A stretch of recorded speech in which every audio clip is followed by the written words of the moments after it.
I should just go ahead and kick this video off with a disclaimer, which is that 10 to 11 years ago, I changed my mind on something important. And I changed my mind on it because I was presented with evidence that proved I had been a gigantic moron, a grade A idiot, an ignoramus. Sorry, we ate at Cracker Barrel this weekend. And that thing was the criminal justice system. I went from being a hardline, right-wing, lock them all up kook with a hard-on for Elliot Stabler, which I wrote about a few years ago here, to a reform activist helping to overturn the death penalty in 3 states in 3 years. When I'm wrong, I say I'm wrong, and then I go do something about it. Now, because of that record, a lot of you, and I do mean a lot of you, asked me to follow the Karen Read trial, especially my sister and our friend Corbin Payne, the defense attorney that came on my show a few weeks ago. And you know what? I didn't. Mostly due to time constraints and also just being mentally overwhelmed by all of the terrible crap happening in the world at all times that I have to pay attention to. But also because every time I tried to get into the Karen Read case, there were so many people involved in it. It felt like when I was trying to get into Game of Thrones and my attention span just could not handle it. But last week, Karen Read was found not guilty in her second trial, and I happened to be in Boston when that verdict came down, which is where this case takes place. And the internet and city's reaction to that verdict was so overwhelming that you guys finally got me. I finally dug in for myself, and oh my God, you were not kidding. This case is such a doozy. It literally has everything going on within it. And I am now with most of you. I'm pretty sure these cops did try to frame her. So today I want to discuss why I think Karen Read is factually innocent, more than just not guilty. And I also want to talk about why it was so easy for police and the prosecution to mislead so many. And then more broadly, I want to talk about how classism and sexism and ego all played a part in their narrative about her.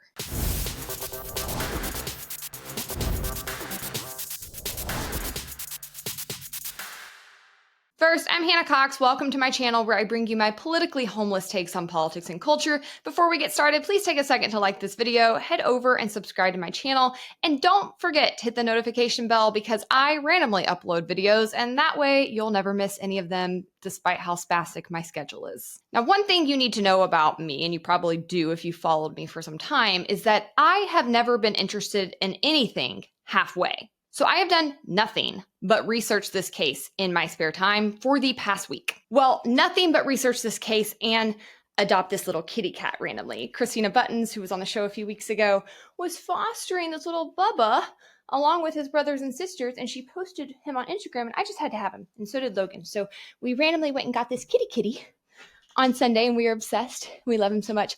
He doesn't have a name yet. Phoenix won't get off. If you can notice, he's like literally swirling beneath me. Get away.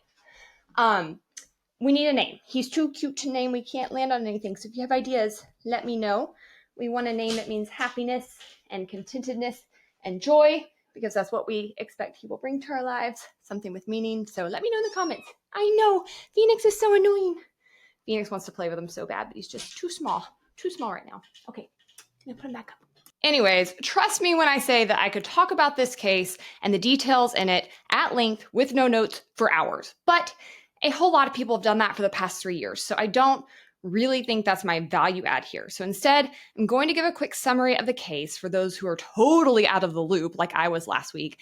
And then I want to get into an analysis of it from a political and cultural perspective. So if you are up to speed, you can skip the summary. If not, let's go over the basics. During the middle of a blizzard in January of 2022, Karen Read drove to the Boston suburb of Canton, where her boyfriend, who was a police officer, John O'Keefe, lived. That night, they went out drinking, where they encountered some acquaintances.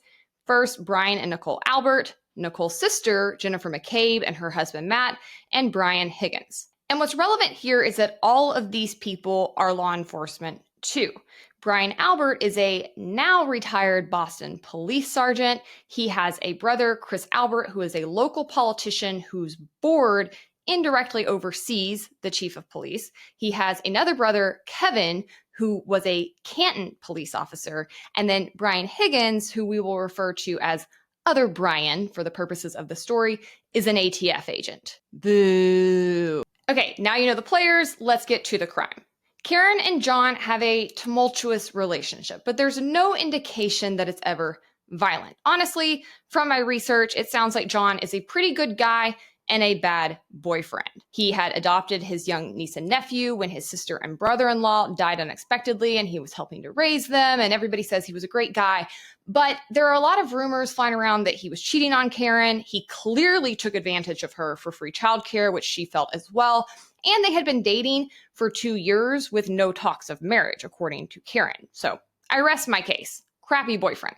A few weeks before John's death, during an off period in their relationship, Karen did some heavy flirting with Brian Higgins. I mean, who among us? But once she and John rekindled, she ghosted Brian Higgins, according to him, and by the night of the crime, Karen and John looked happy and cozy together. The footage of these people at the bar is some of the only footage we have that doesn't seem to have been tampered with or be missing mysteriously in this case.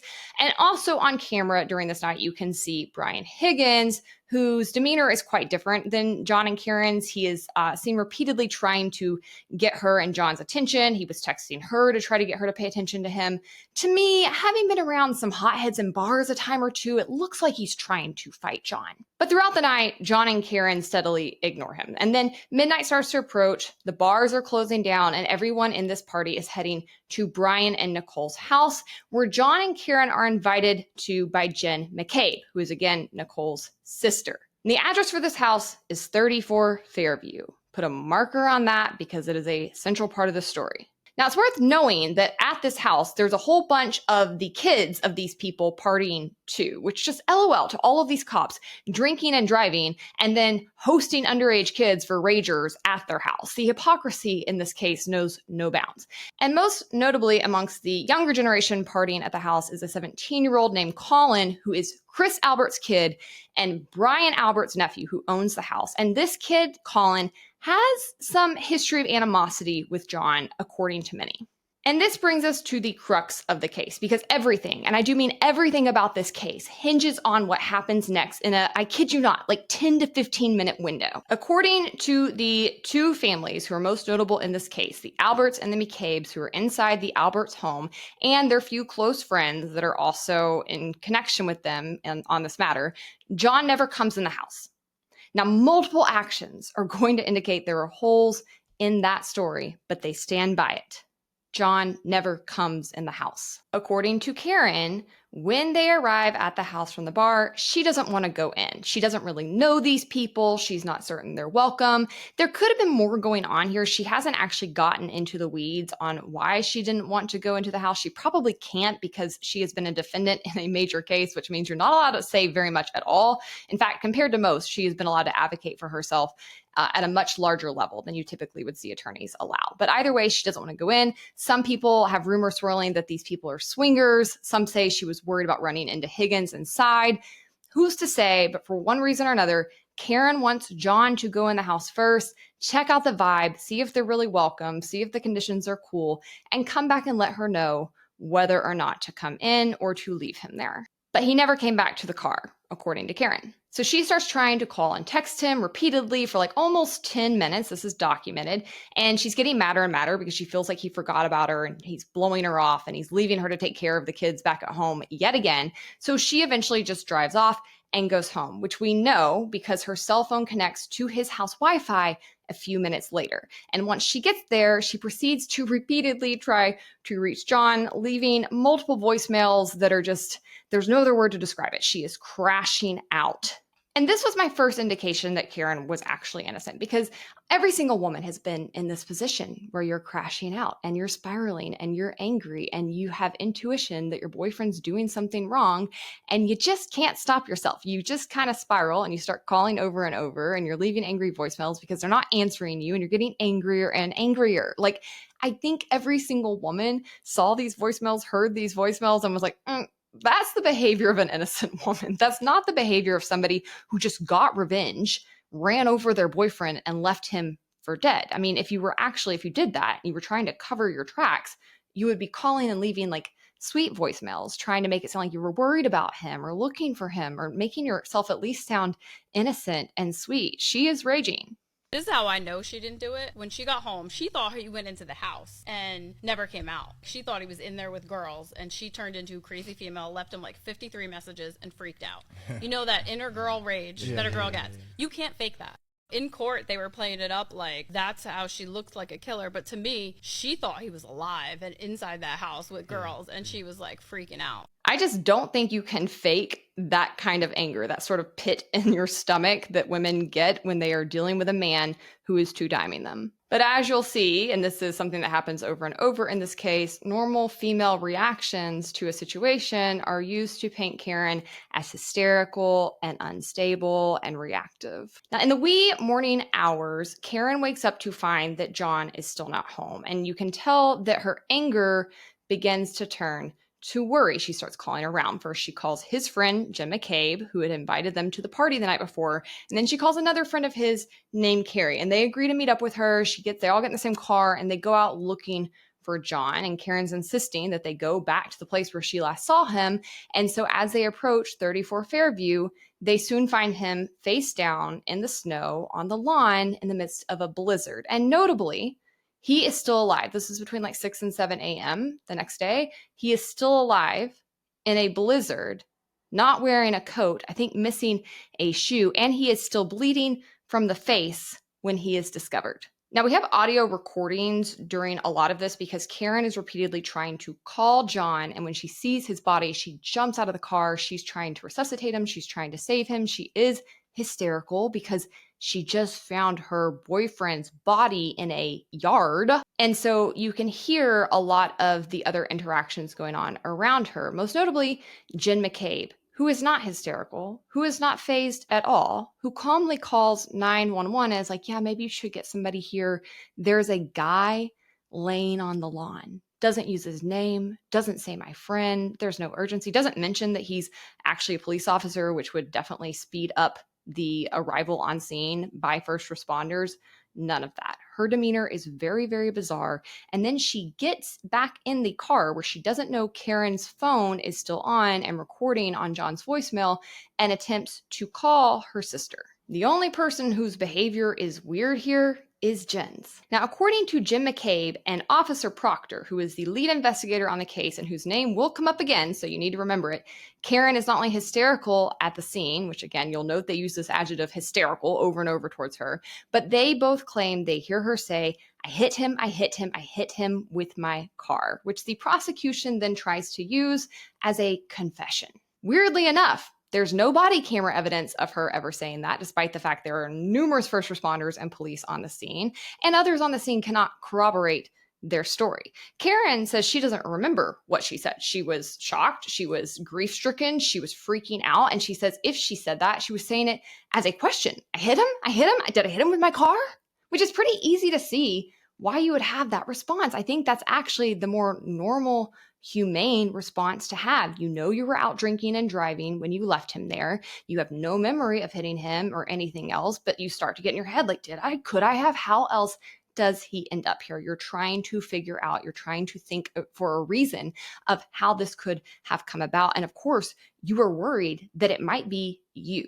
There's nothing about that to me that sounds confessional. It sounds like the normal rationings of a person who is freaking out in a bizarre circumstance, trying to make sure that they were not involved in some way. And I especially could see how Karen might be concerned that she would be involved because Jim McCabe is there the entire time. And I think it's pretty likely, knowing what we now know about this lady, that she was perhaps presenting possibilities to Karen, presenting memories to Karen that she was involved. But no, she never makes a confession, okay? That's important to know because many people try to lie about this. Now, sadly, John dies shortly after he arrives at the hospital that morning, and then a few hours later, the stage is set. Karen's car is seized by police. She is arrested on manslaughter charges initially, and later that evening, investigators suddenly discover pieces of her taillight at the scene, hours after her car has been in police custody. Convenient, isn't it? What we know for certain in this case is that something happened to John O'Keefe within a roughly 15-minute time frame.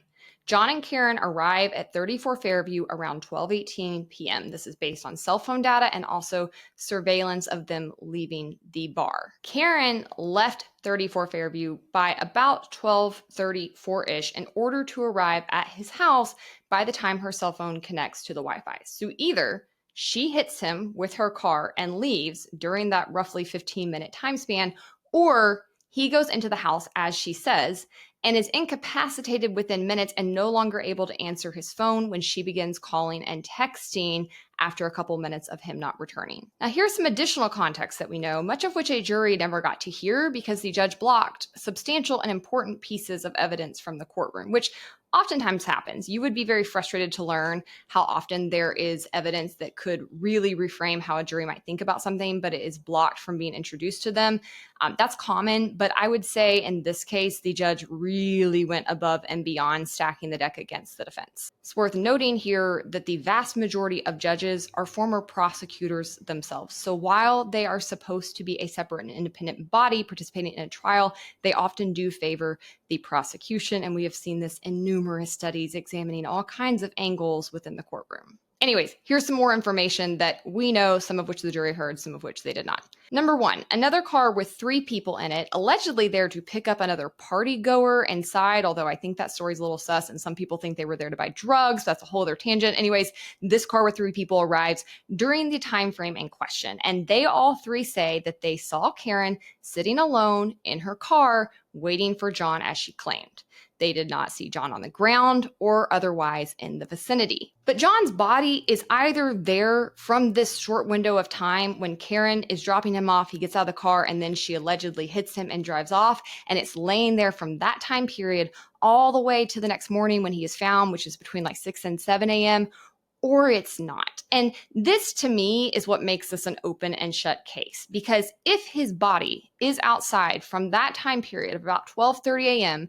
and Karen hits him and she leaves him, then he most certainly would not still have been alive by between 6 and 7 a.m., nor would he have been bleeding.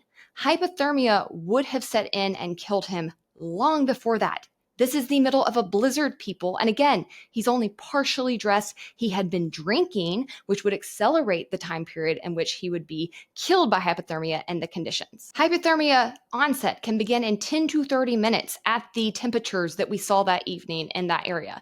Unconsciousness can happen in under an hour, and death would usually occur within 1 to 3 hours, depending on their clothing, their body fat, their alcohol level, and their surface contact, which again, he was lying directly in the snow.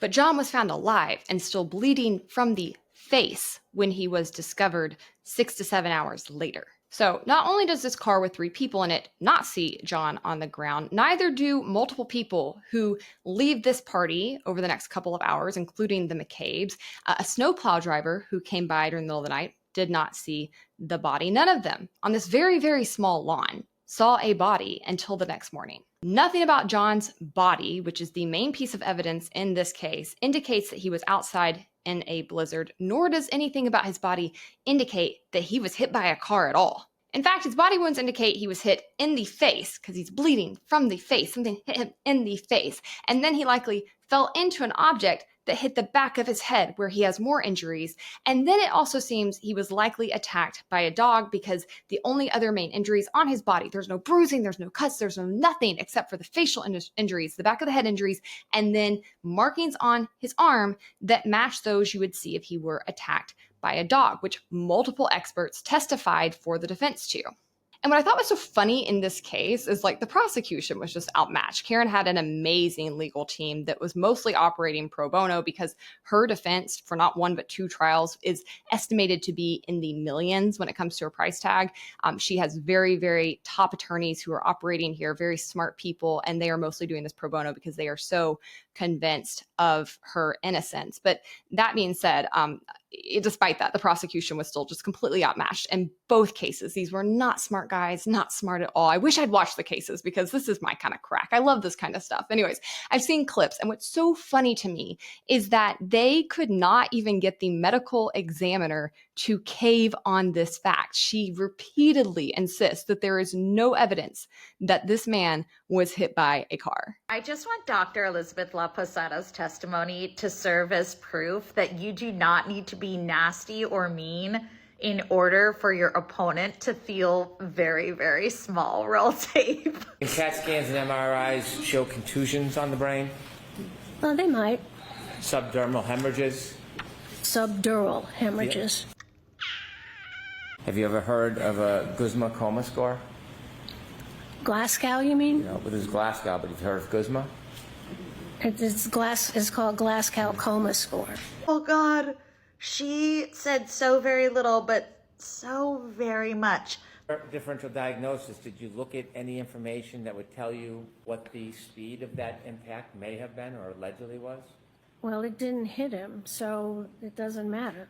And why I think this is so funny is that typically when you have a trial, the vast majority of people that are operating within it, even when they're supposed to be completely separate independent bodies, are often very connected to the prosecutor's office. Not only do they typically know the prosecutor and people in his office and work very closely with them, sometimes they're even paid by them. One example of this that I've talked about ad nauseum is that the labs that present evidence, that examine DNA, that come in and give their expert testimony, they're often paid by the prosecutor's office. And not only that, sometimes the prosecutor's office actually has like a bonus level based on the conviction rate that they're able to obtain.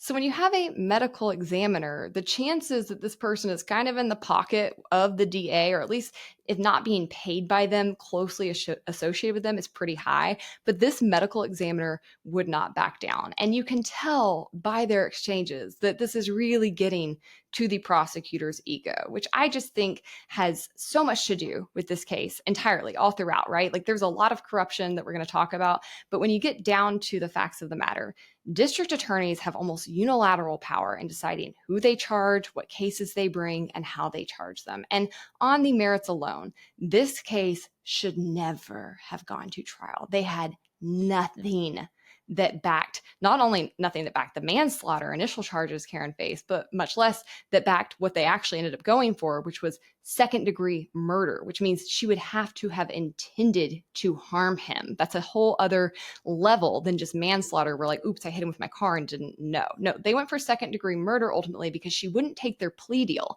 And that pissed them off because they are so used to having unilateral power and getting people to cave and give them their way. Prosecutors don't want to go to trial because it's a lot of work. They don't want to have to work that hard. It also costs a lot of money. So what they want to do is force everybody to take a plea deal. And by the way, they mostly succeed. Something like 95 to 99% of cases, depending on if you're looking at the state or federal level in this country, are pled out. People take pleas all the time who are innocent because they get bullied by the system. They can't afford to fight. And because they are afraid, rightfully so, of the trial penalty, which is what Karen faced when she wouldn't take the plea deal. They upped the charges in order to give her a stiffer penalty, which more times than not works because juries go for it. And they do that because of their ego. They do that because they are pissed off somebody dares to stand up to them, dares to assert their innocence, dares to check their premises. My opinion on this matter is that you had a situation where there were a bunch of cops who thought they were above the law. And I think something accidentally happened in that house. I think Colin, the kid, was most likely involved. I think both Brians were most likely involved. I think something happened and it went beyond what they intended to. And they arrogantly thought they could cover it up and get away with it because of their connections and their position in the community and because of their place in society as police officers. And I don't even have to prove that. There's enough evidence to exonerate Karen just on its face. Her legal team had to do so with one hand tied behind their back and did. They mostly didn't get to talk about all of the things the McCabe's and Alberts and people connected to them were doing that night that are suspicious. But I think that these things are worth knowing. Because when you take even a cursory look at these people's actions, it is impossible to think they are not involved here. And I'm just going to list some of their most damning actions and inconsistencies in no particular order. First and foremost, post John's death, the Alberts family dog, a German shepherd with a history of attacking and harming people, was never seen or heard from again. They claim she was rehomed. I don't believe that. I think she was dead. But that's what they claim. And that's important because that means that her jaws cannot be examined. The bite pattern marks on his arm cannot be compared. They got rid of her for a reason, whether that's because they actually rehomed her, which again I doubt, or they killed her to hide the evidence. We'll probably never be able to say because of the absolute shoddy police work in this case. Shoddy and intentionally shoddy police work in this case. On top of the missing dog, the Alberts also mysteriously decided to renovate their family home right after this happened and then sold it for what appears to be under market value. On top of these factors, multiple people in the house that night, including both Brian Albert and Brian Higgins, destroyed their cell phones despite orders to preserve them. Jen McCabe and both Brians all also attempted to delete messages and calls and Google searches from that evening. One of those deleted searches came around 2 a.m. before John's body was ever found when Jen McCabe Googled house long to die in cold, which she's been mocked for relentlessly because she spelled it H-O-S. And then she proceeded to again Google that 2 more times after his body was found and tried to delete that. Now, in the first trial, which appears to have been a giant show, the Alberts and McCabes and multiple kids of theirs ended up testifying, and many of them were caught lying under oath. They don't call it lying under oath because that would be perjury, and so instead these people just get to say, oh, I was incorrect, I was mistaken, I wrote that down wrong, oopsie, had a false memory. The list of excuses go on. In a normal world, these people would all be tried for perjury, at the very least. As I was listening to some of these recordings in the car as we drove to get the kitty, Logan was like, how much more of this are we going to listen to? But then he kind of started getting sucked in and he was like, wait, these people are clearly lying, like under oath, what's going to happen to them? And I was like, oh, sweetie, nothing. Nothing ever happens to police in the system. Take the red pill with me. Okay, believe it or not, there's still more. Brian Higgins ended up going to the police station in the middle of the night that John died, around 2 a.m., which again, he didn't pass the body during this little excursion. Many people think that he went to obtain a fairway bag, which would help them hide evidence. That has not been proven, but why are you there at 2 a.m. when you're not on duty? Very weird. And then there's the butt dials. Oh my gosh. Like, if I'm being candid, I don't think most police officers are that smart. In fact, the Supreme Court upheld a decision a few years ago where they actually won't accept people whose IQs are too high into being police officers because they find that they won't follow orders and fall in line and they don't stick with the job very long, which I just think is so indicative of the rot within policing across the system. But even for, police officers, the Alberts and McCabes appear to be especially stupid because the butt dialing excuse for the phone calls this night is actually hysterical. For like a 2.5-hour period, Jen McCabe, her husband Matt McCabe, Brian Albert, his wife Nicole Albert, who is Jen's sister, and Brian Higgins all call each other multiple times. None of these calls ever go to voicemail or leave any recordings, but they claim that all of these calls were accidental butt dials. They are only calling one another. Again, none of these butt dials leave to voicemails, which they would if your phone was just accidentally calling people. Their phone didn't accidentally call anybody else but each other. And yet their excuse for this is that they were just accidentally butt dialing each other in the middle of the night, when also some of them have claimed to have already been asleep. Oh, and also they then tried to delete some of those calls. Totally normal behavior. On top of those butt dials, Jen McCabe also called and texted John's phone numerous times in the early morning hours. I think she was looking for his phone because obviously she claims she saw Karen's SUV outside. She claims that neither Karen or John ever came inside. And she also claims that she noticed when Karen's SUV had driven away. So I don't know why she's calling and texting him multiple times because clearly if he never came to the house, you would just assume they left. Another weird factor is Colin Albert was seen on social media in the days or weeks following the initial death with bloody knuckles, for which he had no explanation. These people did not go to John's funeral. And not only did they not go to his funeral for this guy they claim is their good friend, Brian Albert even claimed he would have died for him, but they didn't go to his funeral. And also in all of their communications, the 911 call and also their text to one another in the days following, they refer to John as the guy, clearly trying to distance themselves from this person. It's very weird behavior. Additionally, the Alberts never even came outside to check on John or see what was happening during all the commotion on their lawn the next morning. Like, you have an almost dead guy on your lawn. You have tons of medical personnel and police out there. You have a crying, hysterical woman. You're a police officer. You are trained to administer CPR, which 911 dispatchers were asking Jen McCabe the entire time she's on the phone, can anyone there administer CPR? And she's never like, you know what, let me go get my brother-in-law sergeant out of this house I'm standing in front of and see if he can save this guy's life. Now, I think the reason they didn't come out is because Brian was involved in an altercation and probably had some markings on his face as well, and that could have been used as evidence against him. There is a reason those people didn't come outside. I don't care what house in my neighborhood this is going on. If that's happening outside my house, you better believe I am out there watching and trying to figure out what went down, much less if it's my lawn.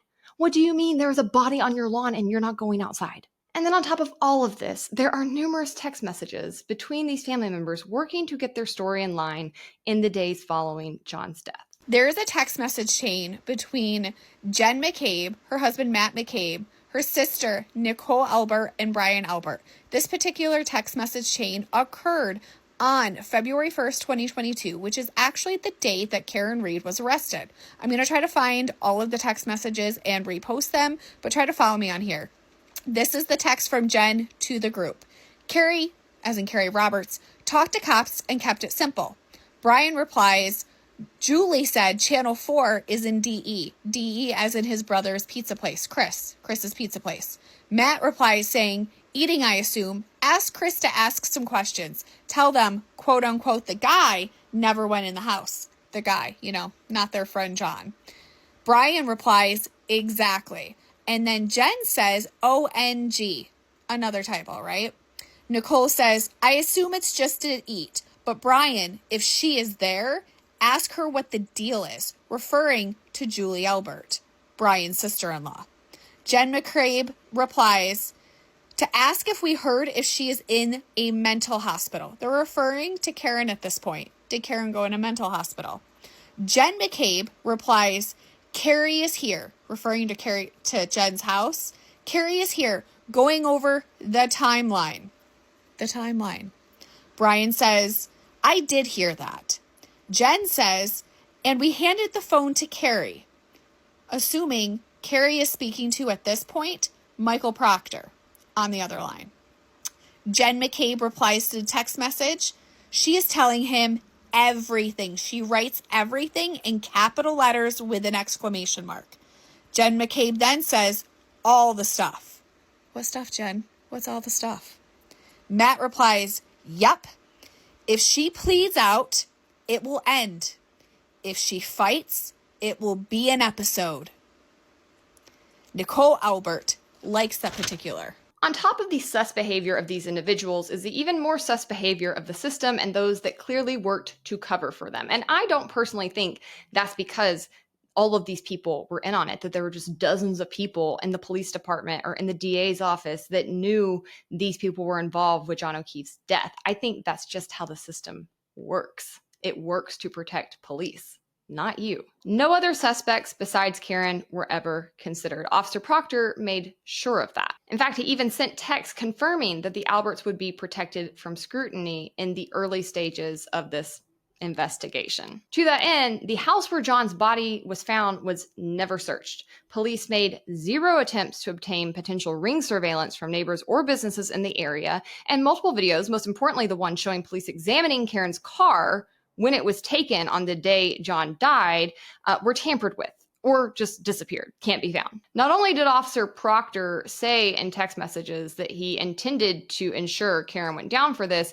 he also made numerous derogatory comments about her. She's fucked, Proctor wrote just before 11:07 p.m. on January 29th, 2022, less than 24 hours after the Commonwealth says Reed struck O'Keefe with her vehicle. Someone else in the chain responded, no ass bitch, and Proctor responded with a laugh reaction. He also made numerous other insulting and inappropriate comments about Reed, including she's a whack job, yeah, she's a babe, and weird Fall River accent though, no ass. He also admitted in other text messages that when he confiscated her phone, he was actively looking for nudes on it. Yeah, Officer Proctor is garbage, as they say in Boston, and he has fortunately been fired due to his overt misconduct in this trial, which honestly is a rarity. It's just because this case got so much attention, they couldn't help but fire him. I'm sure he'll be back on the force in no time. Karen Reed was never going to get a fair shake here, and had it not been for the overwhelming support of the population, of citizen journalists, of independent media, yes, of even TikTokers, I think they would have had her in the bag. Police were connected to this case through and through, and they and their friends had complete control of the evidence throughout it. And because the mainstream media is always deferential to government informants, particularly police, they had their narrative on lock too, because the mainstream media was never going to go digging and find all of the evidence against the McCabes and Alberts and Higgins that I just gave you. This was the work of the internet, which I have said for some time is better at solving cases than police. I don't know why we're paying these people anymore. I mean, literally, like I really don't. They don't do hardly anything but actually punish American citizens for living their basic lives. They violate the Constitution nonstop. They barely solve cases. Even when they do solve them, they're wrong as often as they are right. It is disgusting. And it really pisses me off how much the mainstream media goes along with it. It's weird. And I've seen this since my death penalty days. Like, they have zero investigative journalism into most cases. They believe whatever police tell them. There's zero critical thinking. They never start to look at other alternative theories. Like, they do not do their jobs. They just literally lick up whatever narrative police feed them. And that's what they did in the Karen Read case too. And the narrative was this: Karen was a hysterical and difficult and trashy woman. She and her boyfriend fought. She was drinking and driving. It's on camera. Like, so were the rest of them. She left a bunch of voicemails yelling. She was crazy. Also, she's from Dorchester. Did you notice her accent? Which is just the hypocrisy again in this whole scenario knows no bounds, because all of these people have, I'm very sorry if you're from the area, but all of these people have atrocious accents. Karen's is no worse than any of the rest of them. But again, she needed to be seen as low status, as crazy, as unreliable. And it should scare you how easily it almost worked. It should scare you how many people still believe it, despite all of this being publicly available information. Karen got very, very fortunate in this matter because she is far smarter than most of the people she was up against, which I'm not trying to be mean, but this is just statistically true. Most defendants are not super smart. Karen is. You can tell she was a financial analyst. She is extremely sharp. Every interview I've watched with her, I'm like, this woman is quick. She's on top of it. She has an expansive vocabulary. You can just tell she processes very, very quickly. Her own attorney said he's never worked with a client who has been able to participate in her own defense like this because her memory recall is so sharp. Not only was Karen far smarter than the people who were trying to frame her, I think, she also is very attractive. She has a higher pedigree. She's more connected. She has people who could donate to her case, who helped her find quality attorneys, and she was ultimately better off than most defendants. Most defendants are quite poor and cannot afford to hire independent counsel. And I also think she's made of a special kind of metal. And in reviewing all of the documentation around this case over the past week, I have gained so much respect for Karen Read because she is a tough cookie. Like, not only has she had to face this twice, she also has tons of medical issues, and she's been having to balance her grief while also trying to defend herself. And she just is extraordinarily resilient. She's very stoic. She has said over and over, they cannot break me. There's nothing they can take from me. I mean, it's heroic, honestly. And she has even said before she was found not guilty, you know, if they incarcerate me for this, I will continue to be using my story to try to shed light on the system. This was not something that was known to me. My purpose on life is something different than I thought it was. But like, I am not afraid of them. I'm not afraid of facing them in this district, despite the overt corruption going on, because I know I'm innocent. I know the facts are on my side. And even if something, unjust does happen, I will continue to use the position I'm in to fight for myself and others. Like, she is a powerhouse. Now, none of this is the focus of this video, okay? I'm not here to convict the McCabe's or the Alberts or Higgins, who, by the way, has mysteriously been MIA and distancing himself from the McCabe's and Alberts, and many people think he's going to flip for a federal case into them. I would love to see that happen. I think it's very improbable that these people will ever face consequences. But I think these things are worth knowing and that you should go look into them further. There's a lot of people who have done much deeper dives than this. It's very well documented, and people need to know that these things happen. We need to keep the pressure up for real justice, now for Karen and for John. But you don't need to know that all this happened to know that Karen is innocent. We don't have to know exactly what happened in that house to know that she did not hit that man with her car. Because again, there's no evidence that he was hit by a car at all. And if she does hit John with her car around 12:30 on the night in question, what the entire investigation hinges on, his body has to be out there the whole time in a blizzard until he is found close to 7 a.m. And if that were true, he would have succumbed to his injuries and hypothermia and been dead by the time he was found. Everything else in this case is just noise and manipulation and paid expert shopping by the prosecution, which you need to know happens if you're ever on a jury. It is shocking to me the number of people are like, well, an expert testified this in a trial. Yeah, an expert that was handpicked by the prosecution because they know they would say exactly what they wanted them to say, and because they are usually paid handsomely for it. You'll see them talk about the defense team paying experts. They never talk about how the prosecution team pays experts too. And for every expert the prosecution put on the stand in this trial, the defense had like at least one or two that countered those experts. And it even came out like one of their main experts for the prosecution was mostly trying to sell this new like cell phone company that he has. And he put forward a lot of bogus information about the cell phone evidence, including trying to say that Jim McCabe didn't make the house long to die in cold search at 2 a.m. because her tab was open at 2 a.m. and she didn't search until hours later. And he tried to claim that that's why it said she searched at 2 a.m., which was completely debunked by actual experts that were brought in. But my point being, too many people fall for this, and that it happens in juries all over the country every day. So if you are called for jury, number one, I hope you accept, because it's a very important role to play in society. They won't let me on a jury, okay? They won't let me on because I overturned the death penalty, and they don't want people who are too informed about the system on juries. They will never let me near one. I know that for a fact, but boy, would I love it. So if you get that opportunity, you need to fight to take it if at all possible, and then you need to inform yourself on the tricks that the government and the state and the prosecutor's office will use to manipulate you, will use to mislead you, and you especially need to inform yourself about jury nullification, which means you can vote not guilty if you believe the law on its face is corrupt. Anyways, that's a whole sidebar. Unfortunately, 2 juries did see through the muck in this case. The first trial ended in a mistrial due to, I think, bad instructions from the judge. The jurors seemed to be confused over whether or not they could say not guilty for the major charges, but also convict her for drinking and driving. And the judge wouldn't answer them on that. And so it ended in a mistrial. But multiple members of that initial pool have come out and said that they were going to find her not guilty on the major charges she was facing.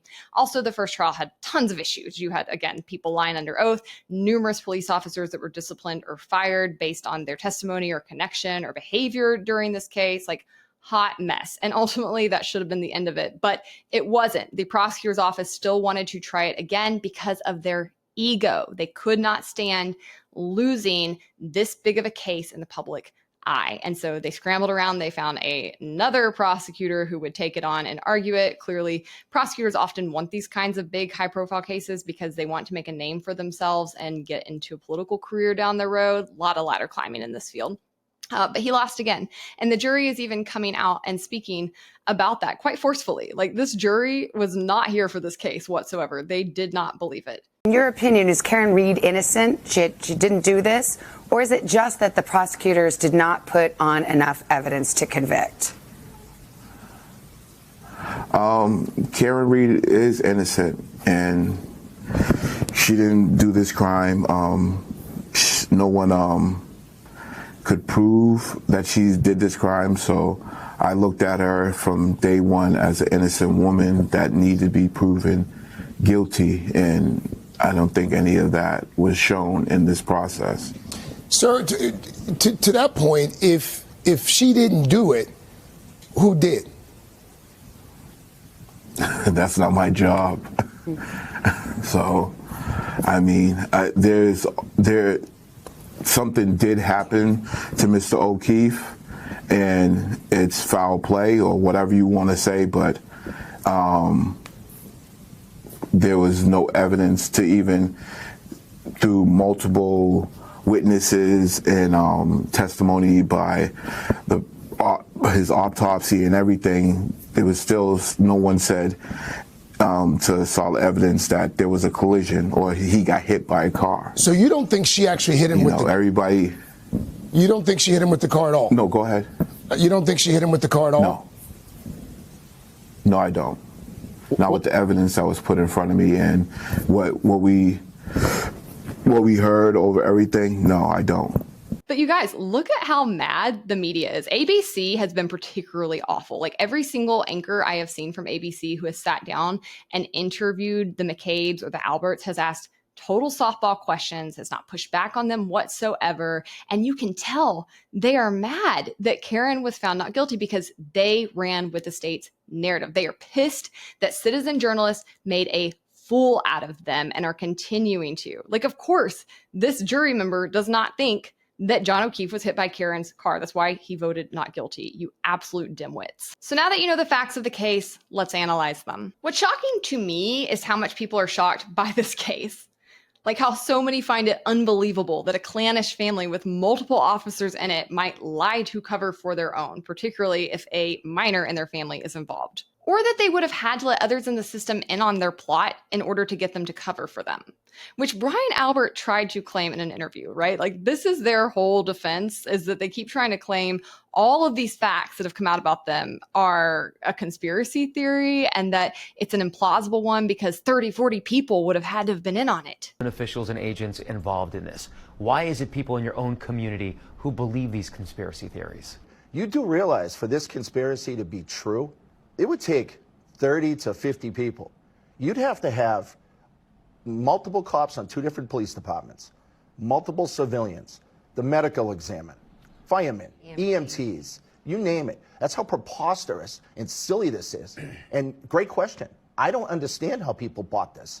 No, they wouldn't have. Just the 4 or 5 of you would have had to have been in on it. And it makes a lot of sense because you're all implicated here. So you're not very likely to crack. And all you have to do is maintain your story and manipulate the narrative around you, feed the system around you the story that you want them to run with. And you can rest pretty assured they're going to, because that is how the system treats police. And don't just take my word for it. There's tons of data to back this up. Police lie a lot, and they get away with it. A 2014 Innocence Project report analyzed about 125 DNA exonerations involving false confessions and police misconduct, and it found that police deception, lying or misleading suspects, plays a significant role in many false confessions. They also estimate that about 25 to 30% of wrongful convictions involved police or prosecutor misconduct, which includes lying or hiding evidence. And a 2011 article in the Journal of Criminal Law and Criminology found that in about 50% of DNA exoneration cases, there was police or prosecutorial misconduct, often involving lying or fabricating evidence. And when they do lie, nothing happens. They are given almost complete deference by other police, by prosecutors, and by the public. They are protected by things like police unions and qualified immunity, which says they cannot be held liable for their actions that violate citizens' rights. They are protected by taxpayer-funded lobbying, where they take your tax dollars and go in and use them to lobby on your time to get lawmakers to pass laws that protect them from accountability and transparency. And they are protected by a population that lacks discernment and has been taught to treat police as heroes versus government agents. It is always crazy to me to watch conservatives who believe that things like the ATF is corrupt, and it is, or who believe that things like the post office can't deliver the basic mail, have such unilateral trust in police and their goodness and their efficiency. In reality, cops are not doing the job that you think they are, and what they are doing is a lot of abuse and waste and misconduct on your time and on your dime. Fun facts: less than 8% of citizen complaints about police ever result in any disciplinary action at all, and even fewer than that are fully investigated. Only a small percentage of jurisdictions have independent civilian review boards with any real authority to actually come in and discipline police. One study found that about 1,100 officers were charged with any crime per year out of nearly 700,000 in the US, which equals about a 0.15% annual rate. And all of this is just concerning stuff we know that they do, like killing people on the job, abuse on the job. We're not even talking about things they do behind the scenes, like maybe what the Alberts and McCabe's were involved in. Not only do police lie, prosecutors lie too. In fact, in 19% of wrongful convictions, prosecutorial misconduct was involved, particularly Brady violations, which are very common, where the prosecution hides evidence from the defense that could be exculpatory. Now, if a defense attorney behaved the same way, if they were to hide evidence, they could be severely disciplined and would likely even be disbarred if it happened a few times. But nothing ever happens to the prosecutors. Nothing. Not even a slap on the wrist, literally. Even when cases are proven to be involving prosecutorial misconduct and they get overturned, all that happens is that same prosecutor gets to just try the case again on your dime.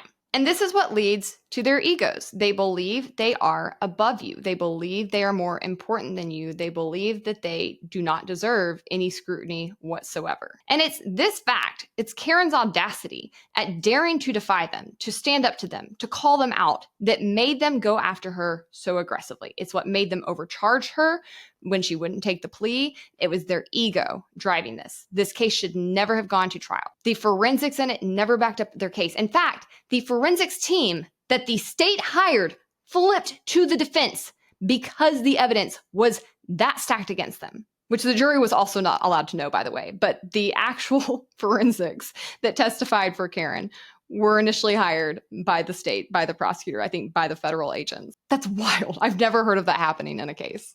But they tried to do it anyways because they were so convinced of their own power and their own ability to take her down. This case became so much bigger than they expected it to. They thought they were going to be able to play around with their tiny small town politics and their little system and get away with it, because I'm confident they've done it over and over again. But because citizens got involved, because citizens insisted people pay attention, there was finally a spotlight on their behavior. And it's waking a lot of people up. And like I said, I got sucked in too, and I was sort of trying to analyze that. I'm always interested what makes a case take off, because this kind of corruption happens all the time in this country. It's really not an outlier. While it's fascinating, it's not something that is outside of the ordinary. And when I really started thinking about the dynamics involved, I first had to do a little research, because Yankee culture is a little bit different, right? As a Southerner, some of the cultural dynamics in this case were confusing me at first. Like, on first read, the attempts to put Karen down and to paint her as trashy and having, an undesirable accent, basically indicating she's from like a lower class or a worse part of town, were weird to me, because Karen is quite obviously above these people, these other people who are involved in this story, above them socially and above them financially. Like, if anything, I would say she very clearly seems to have been dating down in dating John O'Keefe. She was a financial analyst for Fidelity. She made very good money. She also taught at a more highbrow university in the area. She drove a Lexus. She owned her own home as a single woman. So I just found it odd that this crowd was caught mocking her accent as if she were beneath them. It was a clear attempt, obviously, to undermine her credibility and her emotional state and her social standing. And obviously, this kind of like ridicule often has classist undertones, but the class system wasn't making sense. It seemed like they were punching up because Karen is just clearly above these people in looks and polish and in pedigree. But as I analyzed it more, I think I began to make sense of it, because while the Boston police officers and those defending the law enforcement connected suspects come from similar working class backgrounds, I think in their minds, in these small town minds, right? These are like the people that never left their high school town. They've transcended that by being in the in group, which is a real psychological phenomenon. Very interesting to observe. The McCabe's and the Alberts and the others defending them have aligned themselves with power in the town, and they are using Reed's image, including her accent, to like other her and to deflect attention from their alleged cover-up. And ultimately, it just reminded me of high school, where you would see these cliques of girls who were decidedly not the popular girls, right? They were usually less pretty, less smart, because popularity has a correlation with intelligence, actually, and they were just less interesting, right? But they despised the popular girls, not because the popular girls bullied them or were mean to them, but because they were jealous of them and felt inferior to them. And so they made fun of the popular girls amongst themselves relentlessly, convincing themselves that they were better in the process. You would see them mocking their clothes and their appearance and how much makeup they wore. They found anything they could to like put them down to make themselves feel better, even though the other girls were like, I think, unquestionably better than them. So mocking the accent is less about how she speaks, and it's more about discrediting her character and feminizing her distress and defending this insular power structure that they've aligned themselves with. And I think that's necessary psychologically in order to justify their actions in this whole scenario. You see them doing this with John too. Like I said, they're always referring to him as the guy. They needed to other these people to distance themselves, and their verbiage, I just think, sticks out like a huge red flag. So yeah, while these are like small town people, not particularly ambitious, never left the area that they grew up in, they think they are top dogs because they have put themselves in the position of power. And this is like a phenomenon where we often see within policing. That's why we often joke that like police officers are like the guy that peaked in high school and he's mad about it, and that's why they're such assholes. Stereotypes often exist because they're true to a large degree. I don't have anybody to talk to about the Karen Reed trial, and I'm gonna explode, okay? I grew up in New England and I live in the South. I've been in the South for 10 years. Nobody gets it, okay? The only thing more dangerous than a townie is a townie who becomes a cop, okay? You give those badge and a gun, watch out. They're insufferable, okay? And then you give them a badge and a gun and they're gonna walk around like that don't stink, and they think they can do whatever they want to cover up. You got rid of the house and the phone and the dog and the carpet? The carpet? Are you kidding me? Oh my God, and you're gonna tell me that you were sound asleep while there's cops and sirens and a bunch of murder going on outside, and you're gonna sleep right through it? Police, you guys are the most nosiest bastards, okay? You mean to tell me you're not gonna get up and figure out what's going on and get to the bottom of it? No, because you knew. Oh, you knew. Oh my gosh, she's gonna slap them. Oh. Not only do I think some pretty common stereotypes about police are playing out to be true in this case, I also think we see a pretty common dynamic amongst the women in these families versus Karen. Instead of being friendly with her or getting to know her when John is their friend, they seem to have made no real effort to connect with her and also look down on her. And I think that this is something you frequently see amongst married women versus single women. I actually told my mom when Logan and I first got engaged, I was having this weird, like, inner feeling where I physically felt myself like crossing over to the other side, and I hated it because as a single woman, I was always like, I don't know why married women treat me like a threat. They treat me like I'm after their husband or, something that is like intruding on their environment, and I really don't like that treatment. I've always thought that was really unfair. I'm a nice girl. I would never cheat with your husband. I hate women who do that. Like, I hated it. But when I crossed over into being married, I found myself looking at other single women, young women around me as like a threat. And it was so weird. Like, Logan wouldn't even be with me necessarily.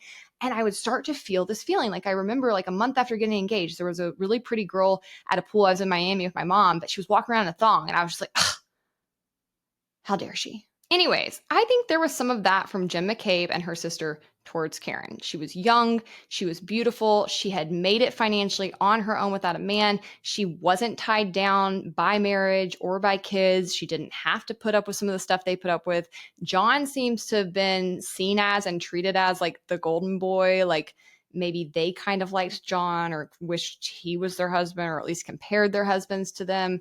Either way, the dynamics between these women and Karen are ones that I have experienced and felt, and I think there was a lot of jealousy and just sexism going on. Yes, women can be sexist towards other women too. And they're not the only ones that I see sexism from in this case. On top of the classism angle at play here, I think it's very obvious that there is a gender one. Female defendants are very rare in the criminal justice system, and pretty affluent defendants are even more rare. And so in order to undercut Karen's ability to defend herself, her opponents had to use sexist tropes to cast her in a disfavorable light. Because honestly, if you watch her, she's pretty fucking likable on her own. So Karen Reed's passionate and at times emotional public demeanor, including her distinctive accent, was used to paint her as unstable or as unhinged, which is a common tactic used to undermine women who challenge authority. Tale as old as time. She's hysteric. Drug her up. Put her in an institution. Clearly she can't be trusted. It's why women are always painted as the more emotional sex, even though I think there's no evidence of that. Men are extremely emotional. That's why they are so violent. But we don't paint emotions like violence or anger as being emotional. We treat them as being valid. Whereas women, if they display anger, are hostile and crazy and dangerous, even though statistically they're less dangerous when they're angry than men. It makes no sense, but it has been used for centuries to discredit women and to silence them, and it still works. Of course, Karen was emotional and hysterical in the positions she found herself in. That's not anything that is invalid. It would be very weird and psychopathic to not be distressed in these situations. But they combined her very authentic reactions with class dynamics and criticisms of her accent. And they used all this as a dog whistle to set the narrative that Karen was trashier or less respectable and not trustworthy. Leaning on tropes like the hysterical woman allowed the prosecution and the police to undermine her credibility without ever having to address the substance of her claims. And I just think everybody should be very wary when you see this happening to a woman. And I think that's why so many women gravitated towards this case very quickly, because they really understood that this exact same thing could be done to them.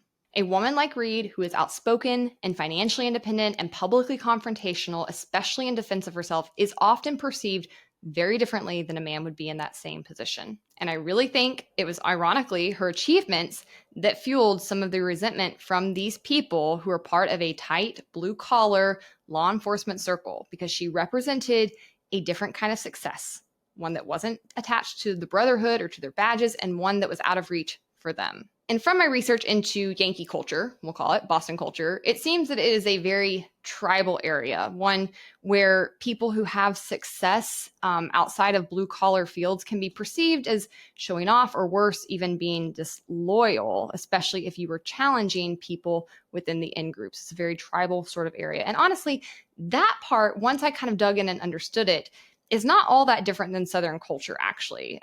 In the South, it's more based around like your families, because people have huge clannish families that never leave, that they're very close with. And it usually is more attached to like actual economic circles. But in Boston, where you have a lot more of a working class background, it seems to be more attached to tribalistic factors still, but ones that are attached to like your type of employment, your union, or your neighborhood versus your actual socioeconomic status. But whether you're in the South or in the North, whether the tribalism is coming based on your family ties or your union ties, the truth of the matter is that a lot of people love to hate on success, particularly successful women. Karen Read is guilty, and I'm going to tell you right now why. She's unlikable. As if it weren't bad enough that she's a woman, she's also a very attractive woman. The exact type who would not give me the time of day in high school. Now, I don't want you to listen to this defense just because you think they're hot. I can be hot too. Jen McCabe couldn't be a more credible witness. How could you dare call her a liar when she is wearing a crucifix on her neck? She also has 4 daughters. And not only will you call Jen McCabe a liar, you're going to call these precious first responders liars. Let's hope you never need their help, because if you vote not guilty, you're saying you hate first responders. I love watching this prosecutor get mocked because he deserves all of it. He is such a sore loser. He actually came out and tried to issue a statement undermining the jury's verdict this week, which is just completely unprofessional, completely beyond the pale, completely undermining to the judicial system he expects people to put their trust in. I thought it was disgusting and grotesque, and I hope his name is a running joke for the rest of his days. And the prosecutor wasn't the only sore loser. These psychopaths, the Alberts and McCabe's, actually had the gall to come do a media interview after the verdict came down in which they tried to play the victim. The McAlbert family says that anyone who doesn't think Karen Read is guilty believes conspiracy theories. Bro, that's hilarious. It's not so much a conspiracy theory as it is hard evidence, forensics, medical professionals, and your own actions and your subsequent lies about those actions, dog. They said something like 50 people would need to participate in this conspiracy theory. Not really, bro. More like a bunch of family members and a couple of their close friends. All the friends had to agree with is that John didn't come in the house. The rest can be chalked up to cops protecting their own political power and ultimately fear. When you're all cops and the chief of police reports to your brother, it's not really that far-fetched, dude. The real conspiracy theory is the one that all these demons painted to make it seem like Karen was guilty. And luckily we're all not dumb, so they didn't fall for it. 2 forensic pathologists said that the cuts on scrapes on John's arm were from a dog bite. The family dog had a history of violence, which Brian Albert did his best to seal. The dog wasn't in the bedroom where it sleeps every night and didn't bark when there was a bunch of activity on the lawn. Oh, and then you got rid of it. Is it a conspiracy theory that you sold your family house that you've had for generations? Is it a conspiracy theory that you got rid of your dog? Is it a conspiracy theory that the medical examiner said that there was nothing evidence of a car accident?